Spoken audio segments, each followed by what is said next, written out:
কার্যক্রম নিষিদ্ধ আওয়ামী লীগের প্রতিষ্ঠাবার্ষিকী ঘিরে দিনভর চট্টগ্রাম ও কক্সবাজারে ছিল কড়া নিরাপত্তা ব্যবস্থা।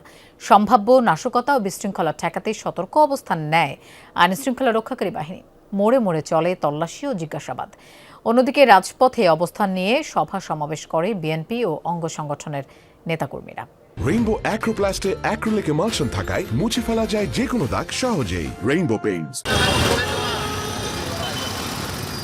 হঠাৎ করেই বন্দরনগরীর ভিন্ন চিত্র। জিসি মোড়, কাজী দেউড়ি, নিউ মার্কেট, লালদিঘি সহ গুরুত্বপূর্ণ সব পয়েন্টে চেকপোস্ট বসিয়ে দিনভর চলে পুলিশের তল্লাশি ও সন্দেহভাজনদের জিজ্ঞাসাবাদ।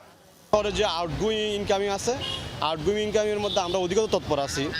এই গাড়িগুলো আমরা চেকপোস্টের আওতায় আনতেছি শহরের বিভিন্ন পয়েন্টে। আইনশৃঙ্খলা রক্ষাকারী বাহিনীর পাশাপাশি রাজপথে অবস্থান নিয়ে সভা সমাবেশ করে বিএনপি এবং অঙ্গ সংগঠনের নেতাকর্মীরা। নিষিদ্ধ সংগঠনের নাশকতা চেষ্টা বা বিশৃঙ্খলা প্রতিরোধে এই অবস্থানে বলে জানান তারা।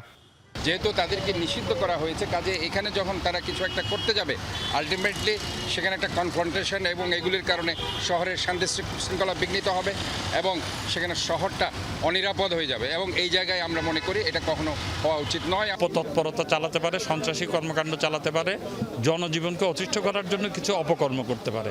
এই জন্য আমরা বলেছি প্রত্যেক এলাকার লোকজনকে নিয়ে আমাদের নেতাকর্মীরা যেন সচেতন থাকে। শ্রমিক লীগ, আওয়ামী লীগের নেতাকর্মীদের লজ্জা থাকা উচিত যে তাদেরকে ফেলে তাদের নেত্রী এখন ইন্ডিয়ায়। শৃঙ্খলা অবস্থা সৃষ্টি করার জন্য বিচ্ছিন্নভাবে তারা অপকর্মগুলো করছে, নৈরাজ্য সৃষ্টি করছে। মিছিলগুলোর নামে যেন কোনো প্রকার নৈরাজ্য সৃষ্টি করতে না পারে। যারা রাষ্ট্র কর্তৃক নিষিদ্ধ, আজকে তারা আবার মাথা চাকা দিয়ে উঠার চেষ্টা করছে। যারা বাংলাদেশ থেকে লক্ষ লক্ষ কোটি টাকা বিদেশে পাচার করেছে, সেই সমস্ত খুনিদের বিচার না হওয়া পর্যন্ত আমরা রাজপথে থাকব।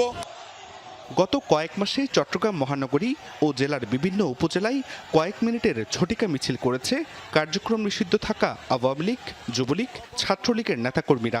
মঙ্গলবারও পটিয়ায় ঝটিকা মিছিল বের করে। কার্যক্রম নিষিদ্ধ দলটির প্রতিষ্ঠাবার্ষিকীর দিন এ ধরনের কর্মসূচি নাশকতা চেষ্টা বা অপ্রীতিকর পরিস্থিতি এড়াতেই সর্বোচ্চ সতর্ক অবস্থান নেয় পুলিশ। কার্যকলাপ নিষিদ্ধ করা আছে, শুধু তারা কোনো ধরনের কোনো কার্যকলাপ করতে পারবে না এবং কেউ যদি এ ধরনের কোনো চেষ্টা করে তাদের বিরুদ্ধে কঠোর আইনানুগ ব্যবস্থা গ্রহণ করা হবে। সাদা পোশাকে গোয়েন্দা সদস্যরাও ছিলেন নজরদারিতে। প্রয়োজনে প্রস্তুত রাখা হয় সেনাবাহিনীকে।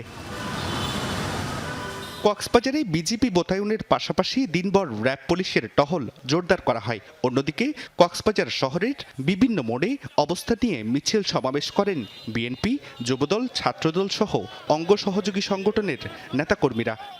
যারা আজকে বাংলাদেশের রাজনীতি তাদের বিরুদ্ধে আগামীতে দুর্বল প্রতিরোধ গড়ে তুলতে হবে।